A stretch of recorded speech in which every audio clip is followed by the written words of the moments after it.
She got the Johnson and Johnson. Say what about Johnson and Johnson? She got it. She got that Johnson and Johnson. Before we start together, I really want to thank you guys for being a part of the talk show. Y'all really make my day, and y'all make everything special.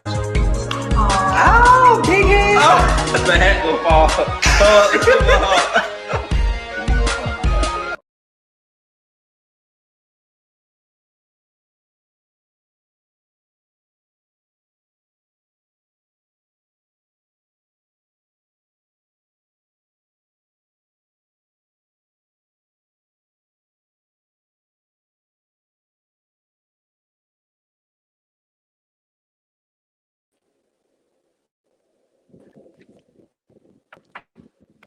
What's up, y'all?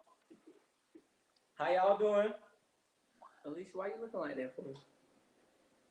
Hi. How are you guys doing today? Isaiah, how y'all doing? Alicia, how you doing? I'm great. I'm just dripping.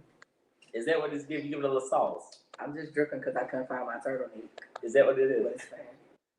Alicia, I like your outfit. Just give it a little. Okay, you guys, listen. I am super excited for today, you guys. This is Breast Cancer Awareness Month. Listen, it's a lot of people that, have passed away due to cancer and like many different cancers. And this is like a very, very touchy month. Right.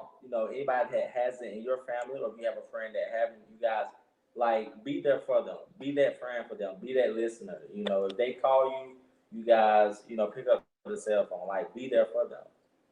And what do you guys got to say after that? All I can say is that, hey, support the movement, because there's a lot of people out here. Make sure you women these days, make sure y'all check in your area. Cause my mama did tell me that, just to feel around, check your area sometimes. So, always do self-checkups on yourself and always go get checked up.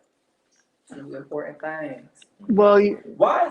Well, you do know one. Do you know one of the leading things that's actually killing Black men is colon cancer. So you gotta make sure y'all get y'all colons checked and y'all prostates checked. I'm fine with getting mine. My things stuck up. Are you okay with that? You know what? Oh, I'm grabbing the wrong thing. I need to give a water.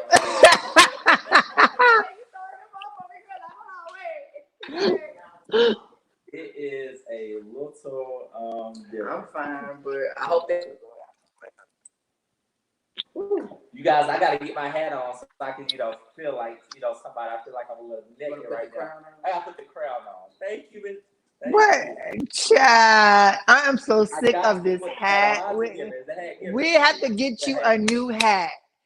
I mean, we are into season 2, and I would like maroon. You're probably going. So you guys, listen. We have a guest today. Her name is Miss Angela. You guys, she is a mother, and she is everything. Like, she is super nice. You guys, I work alongside with her, and I'm telling you, like, she's one of the nicest ladies here. So you guys, and I used to work with her too before I got fired. So we're gonna pull a chair up, and we're gonna invite her, and then we're gonna clap for her. Okay? Let's push her here, and then just slide this one. Come in. I'm not getting fired. Let's sit down. Miss I said, come in. You gotta come in on your side. Y'all gonna shift over a little bit. Okay, shift over a little bit down there. No, shoot to your right. No. To your side. Oh, no, to my side. To your side, okay. What? I'm like, y'all are just so lost over there. I don't know what to do. Is it? Yeah, y'all can come a little closer over here. So, Miss Angela, we are excited to have you on here. Like I said, you are just fantastic. Yes. Welcome to the talk show. Thank you. Mm-hmm. This is a place where you can talk freely with no judgment. So, Miss Angela, can you just tell us a little bit about you? Well, my name is Angela Price. Mm-hmm. I have 3 children. Mm-hmm. I'm from East St. Louis, Illinois. Mm-hmm. Three kids back at home. One's going to college. Walter, D'Angelo, Dante. Okay. I moved here a year ago. I got married. My husband named Andre Price. Mm-hmm. He's been living here for 29 plus years. Mm-hmm. Then I got a job here. Mm-hmm. I got robbed here. Oh, snap. On the first week I started. I moved to Atlanta. I got robbed. Girls took my information off my purse. Mm-hmm. So you're a mother, a wife, and a healthcare worker. So what made you get into healthcare? Well, I think I just had a passion for the elderly. I took care of two great aunts, and they was in a nursing home, and it's like, then I knew, okay, this is what I wanted to do. So it was a passion. Yeah, pretty much a passion. That I've been doing it since 88. That's a long time. Wow, that's a long time. Yeah, I've been doing it since 88, so it's pretty much a passion, you know. Just listening to the elderly, you'll be surprised the things that they actually went through and the things that they actually know. Right. You listen to someone when you're like, wow, you was this, you was a teacher, what? You was in the service, oh my God. So you got a resume. I mean, it's a lot about the residents when you just talk to them. You'll be really surprised. Yes. It's very interesting. Like, you know, I'm new to the field, but like, I just love it. Like, you know, psychology is my background, so it's kind of like I love working with the people, listen to the people, and so I know it's fantastic. Now, you know, prior to you get into the healthcare, you know, you had experience, you know, working with your great aunts, your mom.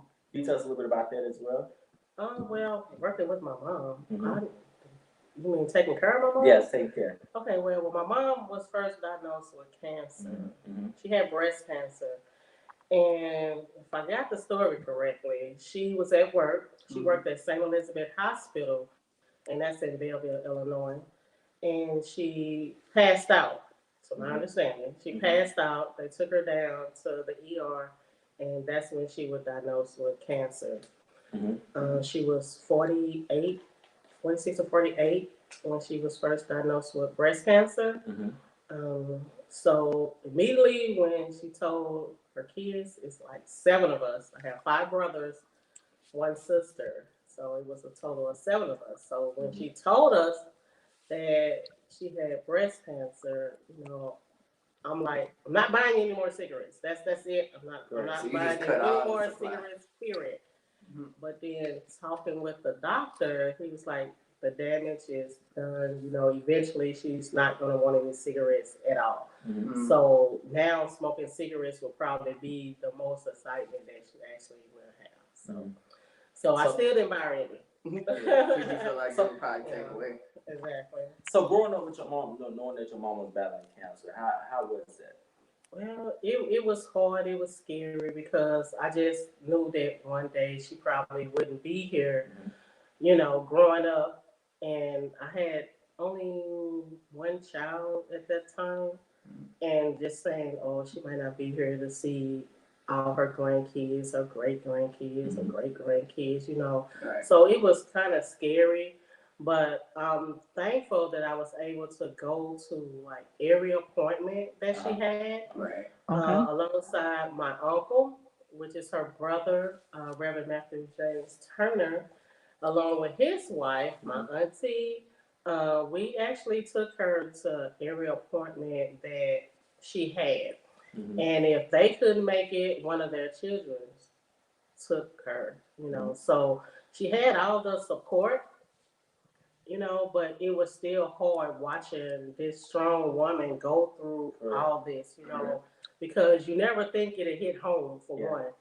You see everybody with the cancer battle, you see them like with the scarf hair, they tell the story, but once they hit home, it's a totally different story.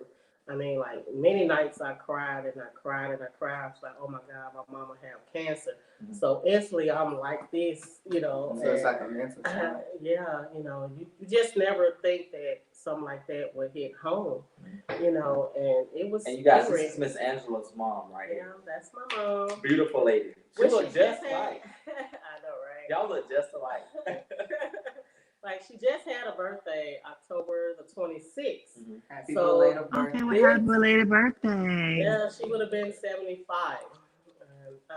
So the month of October is like one of those months I don't really like because you do celebrate the breast cancer awareness, and then it was my mom's birthday at the same time. So I really get teary-eyed and try to like bury myself in work, you know. But then I smile because with this COVID here, she wouldn't have survived that, you know, with her immune system being as low. She definitely wouldn't have survived this. But I recommend for everybody in there, they say when you're 40 to get tested, but also do the self-breast exam. Because baby, when I tell you the things that we went through with my mom, from the beginning to the end, you know, the first get-go, they had took away one breast. They said they got it all, but I don't think so because once you're cut open, I believe it spreads. Yeah. So within a year or two, they took the other breast off. And once they did that, it's like, it just started traveling. Because she ended up with lymph nodes. I don't know if you all know what lymph nodes are. So she ended up with that, you know. She did the chemo, she did the radiation, she did chemo, she did radiation. Then she ended up with the tumor in her head. That was like the last straw. I'm like, oh my God, you know. So I'm watching my mama go through all this, you know, radiation, chemo in and out of her body. You know, she's losing all of her hair. She really wasn't too concerned about the breast because she didn't really have anything else anyway. So when did y'all decide to get checked? Like, you know, they say when you're 40, that's the best time for a woman to get checked. But you could always check yourself. You know, it's like self-check, right? Right. It's like if any pulse coming out, any swelling, if it's tender, if it's hurting, just go get checked out. I don't believe you have to be 40, you know, to find out if you have breast cancer or not, you know, because small kids even getting cancer. So I don't think you have to be 40, you know, but self-exam is best, you know. So like every day I do this because she passed away at such a young age. So I was 58 when she passed. So I'm 53. Right. So it's like, okay, you know, be more careful. And I know I never smoke, period. And I know that, you know, a lot of men think that they can't get breast cancer, but actually men can actually get breast cancer as well. Exactly. They sure can. So they need to be checked also. Well, you guys, we're going on a 30-second break, and then we're coming right back, okay? Yeah, don't look fake.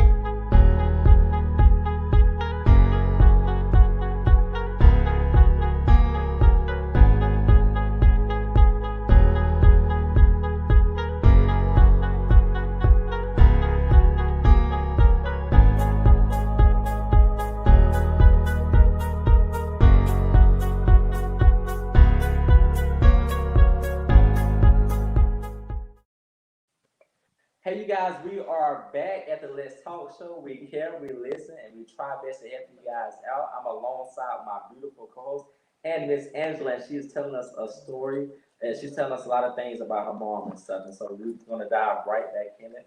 And previously we was at, you know, you explained, you know, that you had to get your checkup, and it was good to self-check. You explain to us a little bit about self-checking so the people, the viewers out there. Okay, well, self-check, you can do it when you're in the shower or just sitting at home.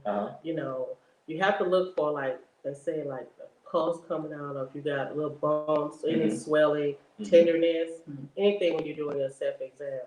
But still go get checked out.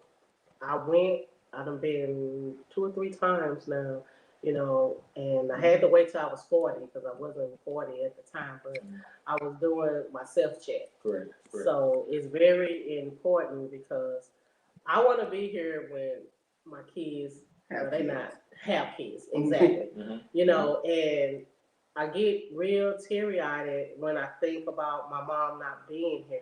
Correct. Because she passed at such a young age, and she never got a chance to see her grandkids like do anything at all. You know, my oldest son is 23, my baby is 18, and I keep it up how long she been gone because my baby was only 1, getting ready to turn 2 in November, and she passed away in September.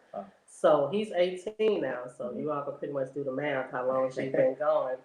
But it's hurtful because my son don't know my mama. You know, he never got the chance to call her granny like the other 2 and her other grandkids. So she didn't get a chance to see him play basketball, play football. Are very precious stuff. Yes. Like a lot of us love our grandma, so I can really just feel for them. Yeah. That's one place I would never let people meet is my grandma. That's my soul right there. You know, my mom, that's my heart, but my grandma.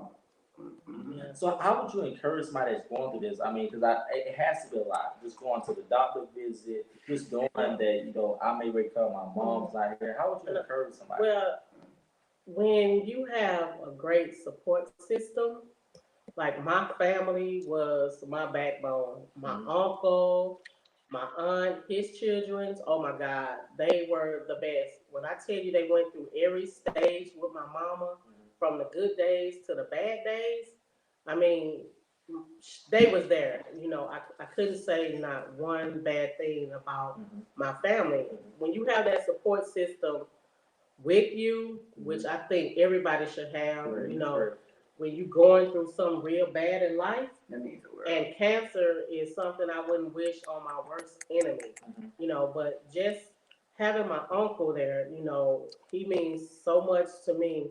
His wife, his kids, you know, because they was right there. You know, my brothers and my sister, we was younger and they couldn't like deal with it because they didn't want to see our mom the way she was, and I was the only one in the health field. But my older brother got in the health field also, but they couldn't stand to see her like deteriorating right in front of our eyes. Right. You know, going through that. You know, she come from the doctor. When I tell y'all, she's in so much pain just from the radiation. You know, and people don't know this, but when you go through the radiation, they measure it by the medicine by your weight. So my mom had lost a lot of weight. When she passed, my mom was a 0 minus probably. She had lost just that much weight. So one particular time, they gave her radiation, and it was a little too strong for her. My mama's hands literally was black. Her hands had turned black. She was wearing like white gloves because of the radiation. The chemo was too strong for her, you know. And I could tell this story just like it just happened to me yesterday, from the top to the bottom of everything that she went through. And family, I couldn't even stress that enough. Family was right there. You know, I could not think of a day that I had to take her by myself.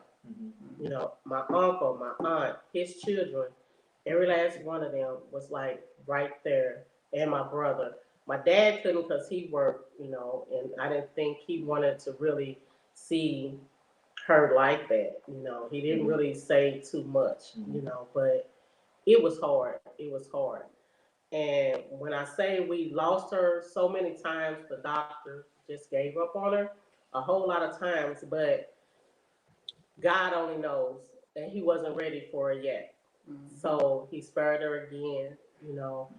Every time the doctor says nothing else we can do, they don't know. And I mean, they said it so much. I remember I was pregnant with my last child, and my mom was really sick. She was in the hospital. The doctor said they couldn't do anything else, so they called in the family. My uncle, her brother came in from out of town. Everybody like trying to come and say their goodbyes or whatever, you know. And like I said, I was pregnant, my last one, and I'm crying like a baby. I got out the nursing field. Let me back it up. Back it up. Okay, so back it up. You got out the nursing field. Yeah, I got out the nursing field because I couldn't stand to see the elderly because my mom was going through so much. So I got out the nursing field. I was in school. I got out of school. I was going to school for accounting. That's what I was going to school for. So I did 2 semesters of that. My mom got sicker and sicker. I couldn't do that. I had to stop. I started working at Target. I was a frontline manager at Target. At the time, my mom was like tremendously ill. The doctors gave up on her and everything. So she was in the hospital for almost a month. Every night when I got off work, I drove to the hospital. They had a bed in there for me. And I slept in that bed every night. I slept in that bed. I get up, wash myself up, and I go to work. Come back every day, every day. So one day, my mama, she got better. One day, I went there and she said, Janice, she always calls us by our middle name. So she was like, Janice, you know the only reason why I let you stay here is because you're pregnant. I'm like, oh yeah, she's better. She's better now. She's better. So she ended up getting out. I had the baby. I was like, oh, good. She got to see the last baby. She got to see the baby. She got to see the baby. Correct. You know, so the Lord spared her almost 2 years after being in the hospital, almost 2 years to see her last grandson born. You know, and even though she was sick, I ended up with pneumonia. And she's like, oh, bring him over. I said, Mama, no, you cannot take care of him. Right. Said, yes, I can. Your brother's here. If I have to drag him on the floor on a blanket, bring him over, you know. I said, oh, you know. I took him over there because I knew the time was coming close, you know. So I took him over there, and boy, I'm drinking hot stuff. I'm really trying to get myself better so I can go get my baby. So my mama wouldn't have to be trying to go through all this, you know. But that moment was the time she was actually bonding with him, you know, and he don't remember because he was a baby. Correct.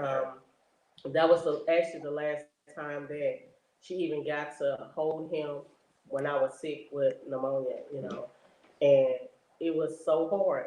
It was just hard, and I cherish that memory in my head so much because my son don't know his grandmother, and I mean he's everything that she would just love to see play. He got the attitude. I said, oh, you know, they say when one pass, one come along, you know, and that statement is probably true, you know. But so you see him, you see some parts of, you know, your mom, the attitude, the attitude. So let's backtrack. Okay, so you went to this one school for accounting. Your mom, you know, was going through her ill, and you decide to, you know, drop out to take care of her. So in your mind, how was it? Like, because I know that had to be something that's very hard. I mean, we all do everything for our mom, but our mom loved to see us achieve. Right. And so I know she was like, hey, Angela, you know, continue to, I got this. Like, how was that moment? No, well, you know, I love math, and every time I would talk to my mom on the phone, you know, I could just hear it in her voice, you know. And my thing is, she took care of me when I was sick, like all through school year, you know, being anemic and all that. And she took care of me, and I just feel that we as children should take care of our parents. You know, they gave us life. So me quitting school wasn't really a big deal when it came to my mom. You know, this is a person that gave me life, that I talk to every single day. Did I want something to happen to her? No. Did I want her to be going through all this chemo? No, I didn't. But I knew I had to be there for her, you know, and I did. I didn't give it no second thought. I didn't say, well, I wish I would have never did. I didn't do none of that. I just knew as being a daughter, and that was just my mom. You know, I couldn't see myself focusing doing anything else when I knew I was in the field, that I was put in the field to take care of elderly. Okay, now my mom's sick, so I need to take care of my mom. So nursing was out the question. Finishing school was just out the question. My mom came first, and family. So what would you say like got you back on like track? Like, cause I know that you had to go through a long time of grief, because no shade, like losing your mom or anybody that's really bloodline, especially your mom, the person that gave life to you in any type of form. Like, how did that like get you through? How did you get through like the path of family? It was family. It took a while. You know, my dad was still living at the time. You know, brothers and sisters. You know, and then I had my uncle. You know, my uncle, he's a pastor as well, but he's that uncle that you can call and you can talk to, and he understands. You know, because him and my mom was more than brothers and sisters, so he like understood everything, and his wife, you know, my aunt. And talking to them, it kind of like eased the pain a little bit. You know, I wanted to be surrounded by the people that love my mom, you know. And my uncle, he loved his sister, and they had this bond that couldn't nobody break. They was more than sisters and brothers because it was them two that grew up together. And I knew I wanted to see my uncle. I just wanted to see my uncle and just be in his presence along with my aunt and then his kids because she loved them. So family got me through all that. My dad right there alongside, he went through everything too, but it's all about family. Yes. If you don't have family and that support, it's hard. It's just really hard. So family is everything to me. My family is everything. You guys, we're gonna take another 30-second break.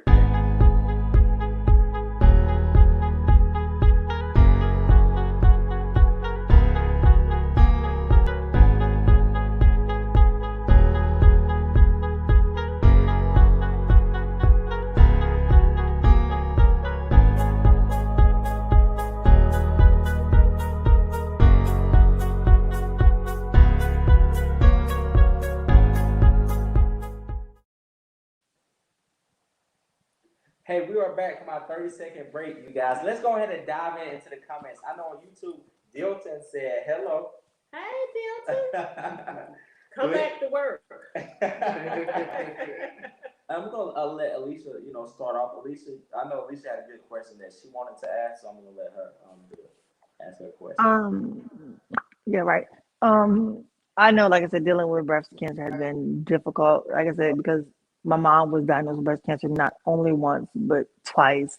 She did have a mastectomy where they removed one of her breasts, and then she's in remission now. But then ended up later down life. Then now they say she had an enlarged heart due to coming from like chemo and all this other stuff. But do you encourage your children to get tested to see if they even carry the gene to even get to have any type of cancer? True. Yeah, I recommend you should, if you have sisters and even brothers and all, because it could run in the family genetics, right? So I would get tested, because I'm telling you, when I found out that I'm all like this, and like I say, they say wait till you 40, but when it hits your mom, that's the closest that you can get. Correct. So I don't think you have to wait until you're 40 to get checked out. Self exams are good, but it's nothing like going to get checked out. It hurts, but it's still I recommend for you to get tested though. We're gonna roll Health in is next, the most important. and we're gonna roll in next on Isaiah. Isaiah had a good question that he wanted to ask as well. Hold on. Gotta get to my part.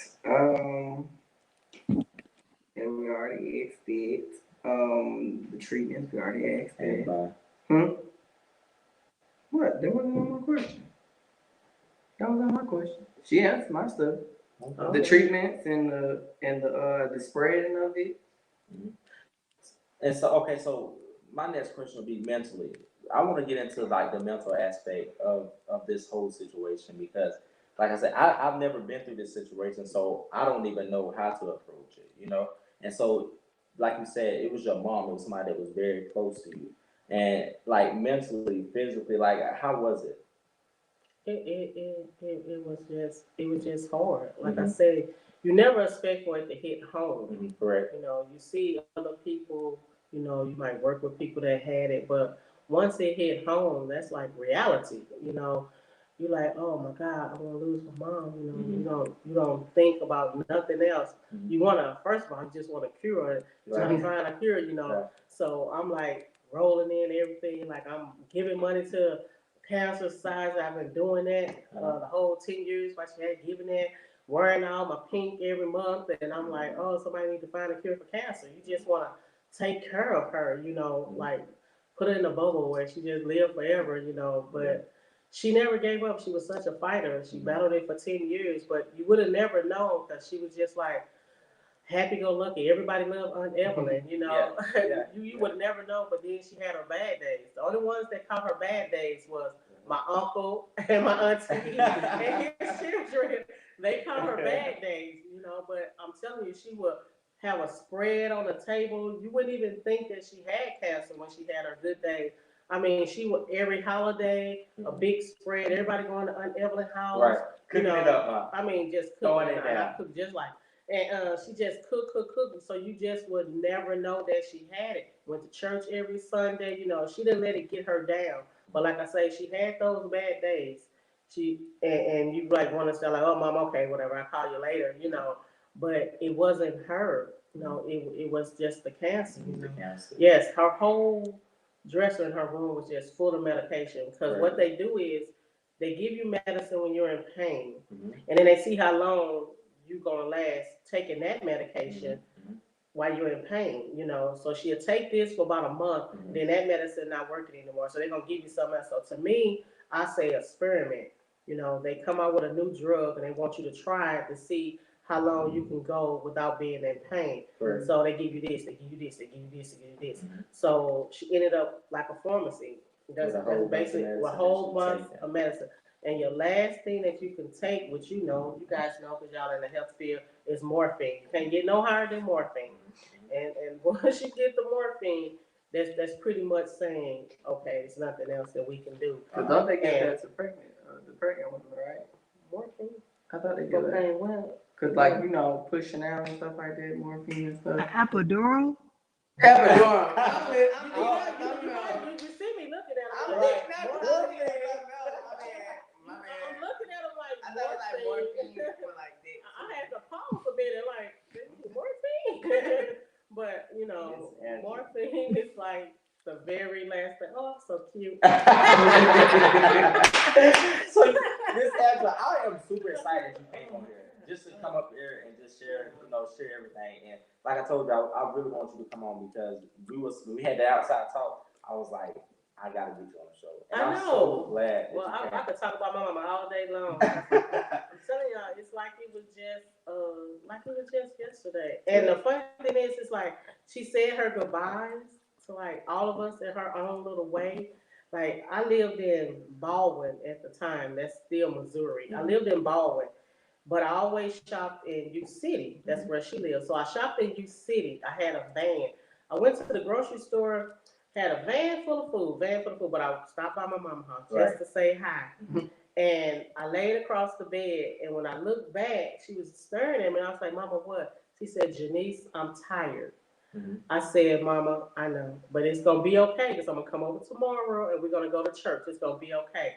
So I fell asleep, and I woke up and said, oh, Mom, you just let me sleep. And she just was stirring. She just like was stirring. And her whole color and everything was back. You come back to your old self before you pass. So she just looked like her normal self. And I said, okay, Mom, I'm leaving. I'll see you in the morning. Okay. She had my baby brother to carry on the couch. And she said, I love you. So she was saying goodbye to him like she was saying goodbye to me.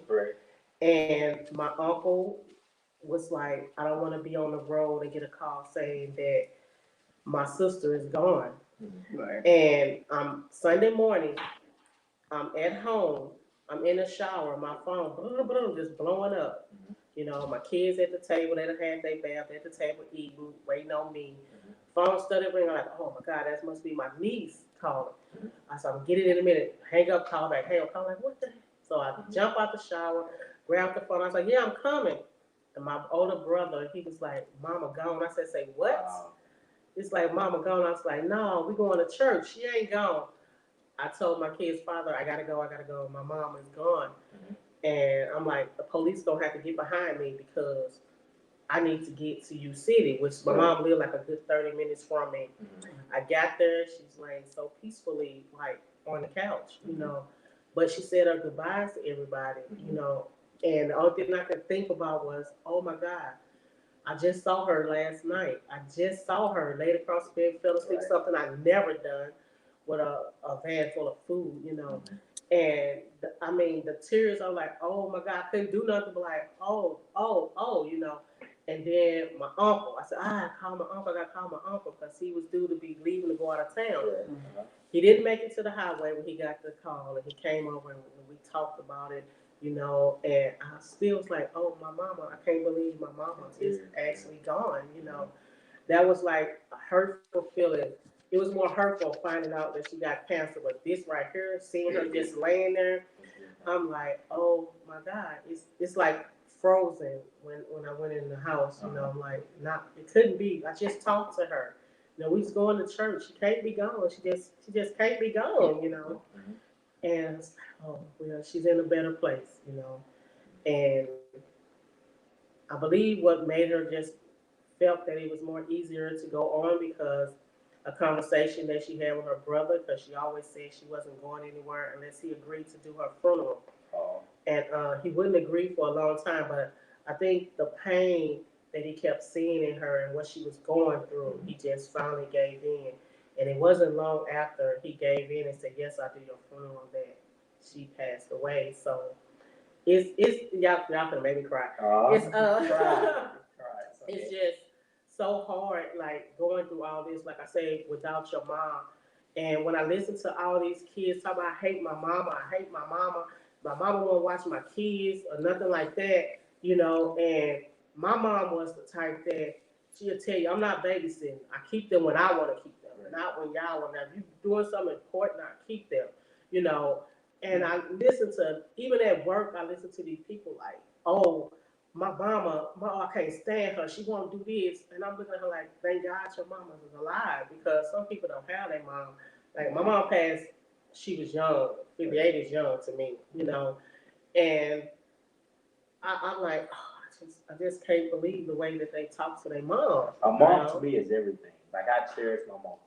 And because I feel like she's the queen of the life. Like she's the queen. You know, she kept our family together. You know, a mother keep the family together.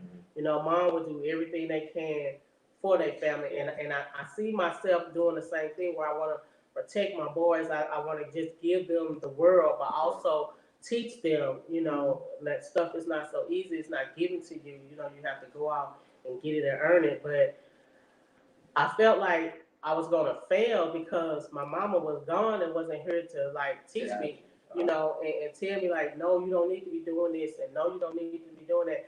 And that what brings me back to family. I had that support because I can call up her niece and I could talk to her, because she had 3 boys at the same time. She had 3 boys, and she went through all this, and I could talk to her and say, look, my boy's doing this, you know, oh, I wish my mom was here to tell me what to do, you know. And it's just so frustrating, and it was so hard, you know. I mean, days I would just sit in the room and I would just cry. I could listen to a song and it could bring back memories of my mama, you know, and it goes all back again. I just can't wrap my finger around how people say they hate their mom, you know, and I hear that so much. It's crazy. No, they hate their parents, period. It's crazy. Yes, you know. Definitely. Anything else y'all want to say? Nope. It just got me a little thinking, like, I'm thinking about, like, where, you know, you need to cherish your mama while she's here. Yeah, just cherish everybody, you know, your family. Your family. You know, right. Your family is the backbone, you know. You should be able to call on your family, you know. I get where some of them know when something's bothering me, you know, and they know it's all related to my mom. Like, if I start reminiscing or I start asking questions, the first thing they'll say, are you okay? Like, yeah, I'm fine. I'm just, you know, kind of thinking about my mom, you know, especially in the month of October. Yes. You know, that's like real hard, the month of October, because you're dealing with 2 things. You're dealing with the breast cancer and then her birthday as well. So it kind of hit home. And then you got the holidays. So it get emotional sometimes, and I kind of like bury myself in work and really don't complain. But once again, family be like right there. And if you're close to your family, they know when something's wrong with you, you know, and that kind of like ease the pain, you know, a little bit, you know. So before we end the show, we doing something new. So let's get into your outfit. We got your nails, wait a minute. I got my pink on. I have so many of these. You know, this is the new one for this year, I guess. They had the old ones out, but it said hope. What does it say? Fight. Here. Yep. You know, and then my jacket, my pink jacket. Okay. And then She's suited and booty. She got a whole outfit together. Her nails and everything. Yeah, my nails. Now they coming out So now. check out When I kept looking around, I kept looking at her nails. Oh yeah, they're cute. It's called Check Out That Fit. So you will be on our page too. And like again, you guys, this is Miss Angela. She's a mother, a wife, and a healthcare worker. So you guys, I'm thankful that she's on the show. I know my co-hosts are thankful that you're on the show. And once again, it's Angela. And I hope everybody done learned something from this. Exactly. Yes, most definitely. Yes, I'm yes, sorry about your yes. mom. Thank you for coming on the show. I'm really sorry about your mom, but I'm sorry about your mom. But be there for your mom, and then make sure you get yourself checked out. That's the most important. But just be there for her. She knows. Trust me, she knows. Yeah. You guys can catch us Trust me, I live. go to North Carolina frequently, so yeah. Yes. My bad, Alicia. I didn't do that. You see me and Alicia. No, you see we get together too. We got some more pictures that's gonna be dropping. Okay. So you guys can catch us live every Thursday on Facebook, Rashida Ma Almond, on YouTube, Rashida Almond TV. Remember, you guys, this is the Let's Talk Show. We care, we listen, and we try our best to help you guys out. Alongside Miss Angela right now. See y'all. Bye.